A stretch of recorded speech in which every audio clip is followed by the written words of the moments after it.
¿Cómo están? Les damos la bienvenida a este espacio de conversación. En esta oportunidad estamos junto al senador Francisco Chaguán. Senador, ¿Cómo estás? Buenas tardes. Buenas tardes. Queríamos partir conversando sobre el tema de la reforma a las ISAPRES, un tema del que el gobierno se ha hecho cargo, es decir, hay una serie de solicitudes, de peticiones de que se haga una reforma justamente a este tema y se hace cargo de eso. También hay quienes esperarían un poco más, pero ¿cuál es su visión en particular sobre esta reforma? Primero, señalar que se cumplió la palabra empeñada y se logró el envío de dos proyectos de ley. Uno, que es una indicación sustitutiva al proyecto que está en segundo trámite en la Comisión de Salud del Senado, que reforma las ISAPRES y termina efectivamente con todos los abusos. Termina con las tablas de factores. ¿Qué son las tablas de factores?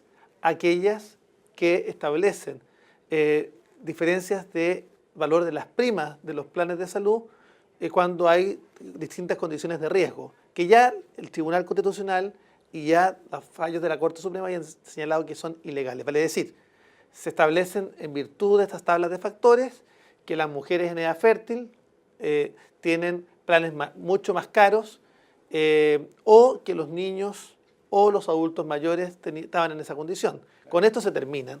Y se termina con una discriminación. Hoy día habían más de 1001 tablas de factores distintas.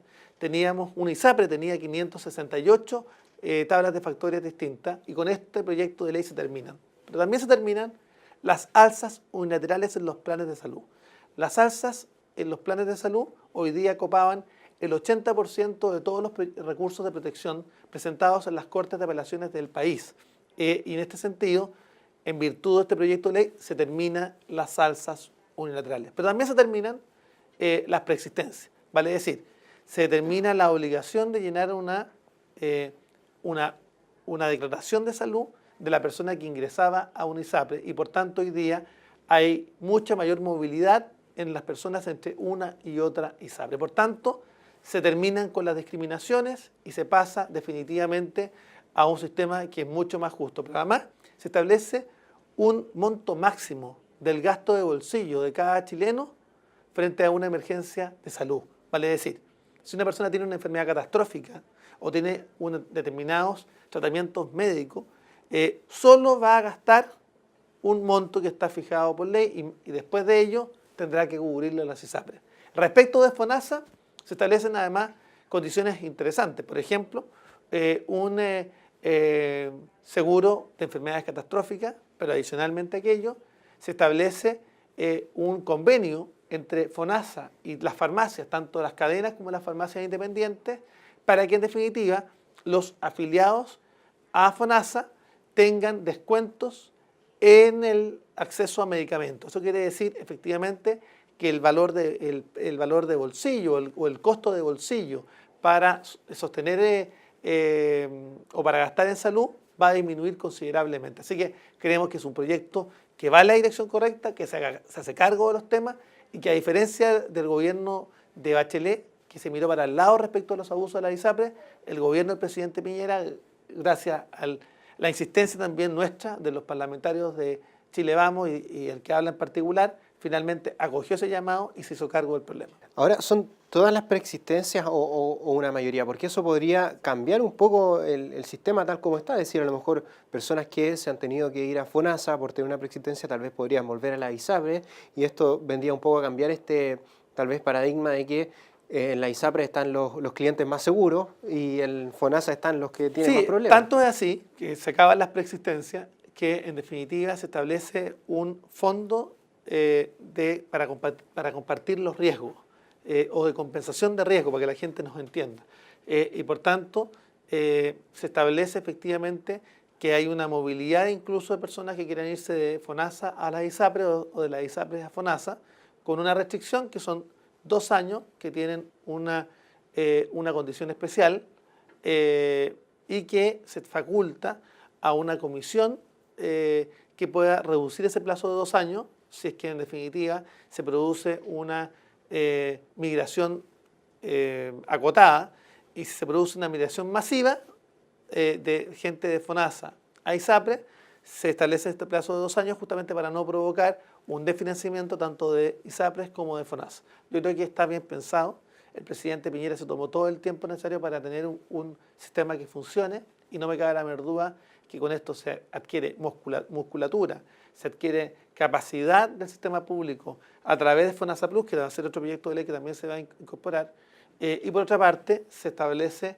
la capacidad de terminar con todas las discriminaciones de las ISAPRES, lo que me parece que va en la dirección correcta y vamos a resolver de una vez por todas el financiamiento tanto del sector público de salud como del sector privado.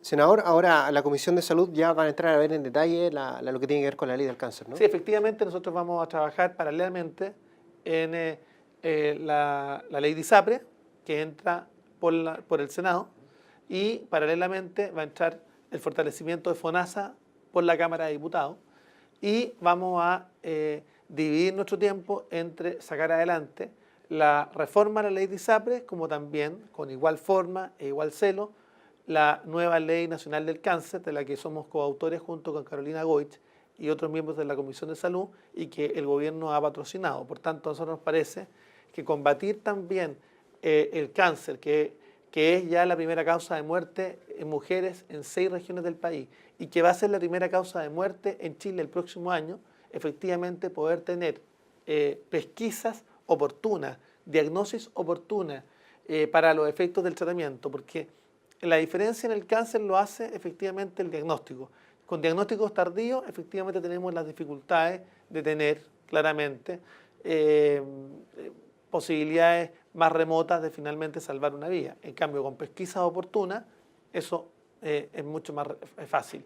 Y lo que nosotros hemos planteado es justamente la necesidad de contar con, no solamente con centros macrozonales, como por ejemplo el Van Buren en la región de Valparaíso, que cubre también a los pacientes de cáncer, tanto en la región de Coquimbo como de Copiapó. Y por eso es tan importante y es tan relevante entender que acá se requiere tener pesquisas oportunas también en esas regiones para los efectos de que los pacientes sean derivados oportunamente.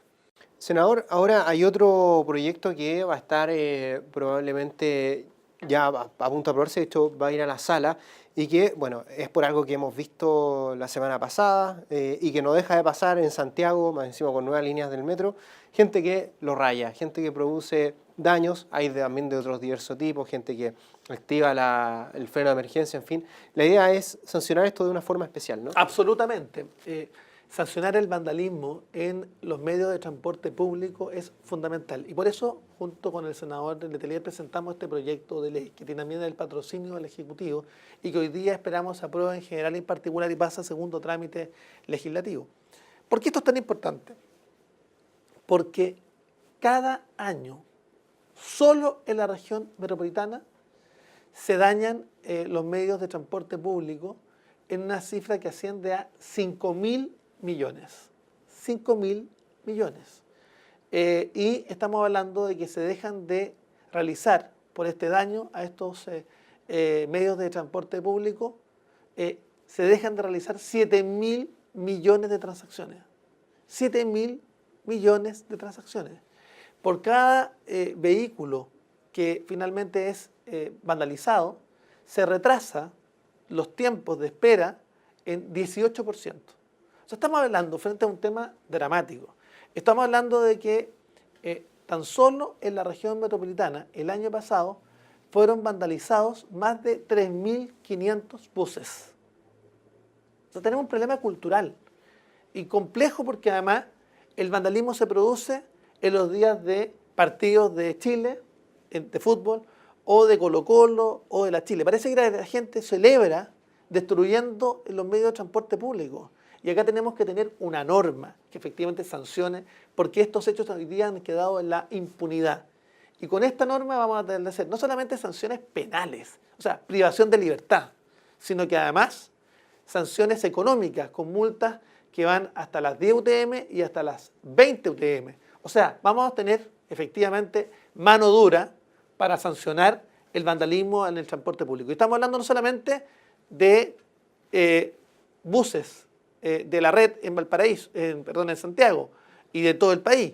Estamos hablando también de metro, bus, estamos hablando de tren, estamos hablando de todos los medios de transporte público para los efectos de salvaguardar que en definitiva unos pocos inconscientes no terminen por dañar el patrimonio del transporte público de todos los chilenos. Y además retrasando muchas veces los viajes de las personas. Bueno, e incidiendo gravemente en los tiempos de respuesta del transporte público. Senador, nos quería contar sobre un libro. Sí, efectivamente. Viajó también a estuvimos presentarlo. en Venezuela y lanzamos en Venezuela nuestro libro Diálogos Democráticos con Braulio Jatar. Este es nuestro libro número 12 y que relata efectivamente la situación de un chileno, de Braulio Jatar, un abogado y comunicador chileno-venezolano que está privado de libertad hace 2 años y medio, simplemente por decir lo que está ocurriendo en Venezuela. Y este libro fue prologado por Luis Almagro, ex secretario general de la OEA, por Juan Guaidó, presidente encargado de Venezuela, por María Corina Machado, ex candidata presidencial, Roberto Ampuero, nuestro canciller, el ex alcalde Ledesma de Caracas, entre otros personajes importantes, José Miguel Vivanco, que ha sido un baluarte de los temas de los derechos humanos. Y el caso de Braulio Jatar es un caso que es ícono en materia de la defensa de las libertades y particularmente la libertad de prensa en un país como Venezuela, donde según la Asociación Nacional de la Prensa han sido hostigados más de 350 periodistas, han habido secuestros y detenciones arbitrarias, torturas, de acuerdo a lo que señala el Foro Penal Venezolano, que se consagran también en este libro, y en definitiva luchar para que un chileno como Braulio Jatar pueda volver a nuestro país, sea expulsado de Venezuela o recupere su libertad porque no ha cometido ningún delito. Estuvimos también con el presidente Juan Guaidó, estuvimos cerca de 2 horas, estuvimos revisando, fuimos el primer político de fuera de Venezuela a ingresar al país y tener contacto con Juan Guaidó, luego que fuera despojada de sus inmunidades parlamentarias. Estuvimos con él y manifestamos nuestra solidaridad para seguir construyendo en el retorno de la democracia en Venezuela, el respeto a los derechos humanos y las libertades públicas. Tarea que, bueno, no cualquiera logra, digamos, entrar en esa parte, en esa Sí, condición en la que y estaba. hubo riesgo, sí, hubo riesgo. Fuimos hostigados también y seguidos por los servicios de inteligencia venezolanos, pero ciertamente cuando uno defiende los derechos humanos, las libertades públicas y el retorno a la democracia en Venezuela, uno no debe tener temor. Senador, le agradecemos por haber venido nuevamente a conversar con nosotros. Muchas gracias. Que le vaya bien. Nosotros ahora estamos de regreso con ustedes en Senado Noticias.